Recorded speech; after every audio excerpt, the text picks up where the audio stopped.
Oh, but he's also said something else. Yeah? That history doesn't repeat itself. Stand by, John. But it does rhyme. The order from the commander-in-chief. Fire the investigator. A grave and profound crisis. Richard Nixon believed the executive could overpower the institutions designed to keep his presidency in check. One White House source said the president's motive was solely to remove the possibility of a constitutional confrontation as quickly and as thoroughly as possible. The president has set himself against his own attorney general and the Department of Justice. In the end, he destroyed the public's confidence, hollowed the presidency, and tarnished his legacy forever. Nothing like this has ever happened before. The question for Washington this morning: is another president using his power to stop an investigation? And will Congress stand by and watch while it happens? The latest of all, FBI Director Jim Comey, whose controversial announcements there is evidence that they were extremely careless, rocked the presidential race. New emails have come to light and fed Trump's message in the final days. I respect the fact that Director Comey was able to come back after what he did.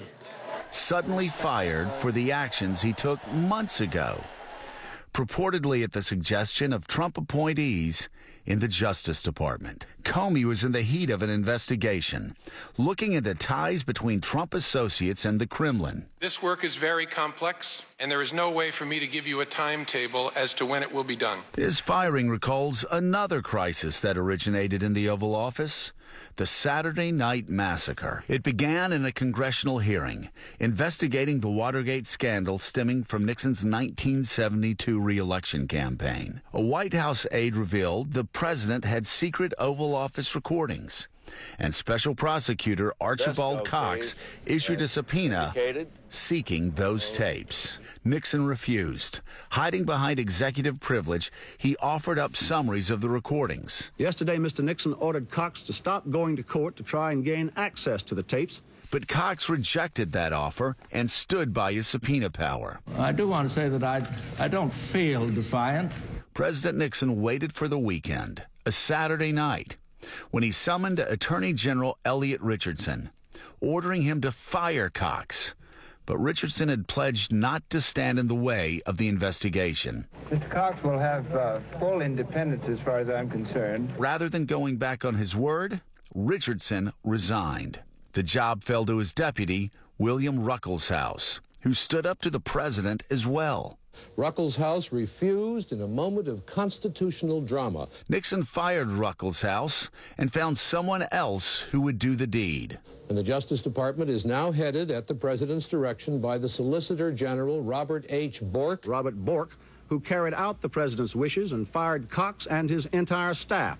But the president's rushed decision only solidified public sentiment against him and forced his party to face the grim facts. Cox and Richardson and Ruckelshaus were the people that were trying to obey the law, trying to enforce the law. And now they're the people that are forced out. And that, I think, is the crux of the new crisis, because this brings squarely into focus, are we going to be a government of law? Now, another president is clinging to loyalists to carry out his orders. The official notice of Comey's termination was delivered by the president's former head of private security. And Comey's surprise firing is only the latest in a troubling pattern of law enforcement officials ripped from their investigations. Sally Yates, fired for not enforcing the travel ban, just after her office informed the White House that National Security Advisor Michael Flynn was vulnerable to blackmail by the Russians. And New York's top investigator, U.S. Attorney Preet Bharara, who the president personally asked to stay on, abruptly dismissed while he was in the middle of investigations against some of Trump's closest allies. The cases will proceed apace. It was not so long ago that the United States endured through a president obsessed by his enemies, who felt looked down upon by the press and by elites, and believed that he had to play dirty to win an unfair game. The Russia's a phony story. All you see is the Russia story, the Russia story. The Capitol is filling with echoes of Watergate. And the question this morning is, whether the centuries-old system of checks and balances will swing into action. Wow. And by the way, John Meacham, last night, the Nixon Library actually got in on the news, tweeting, fun fact, President Nixon never fired the director of the FBI. Wow. Hashtag not Nixonian. So, now more than ever. So John Meacham,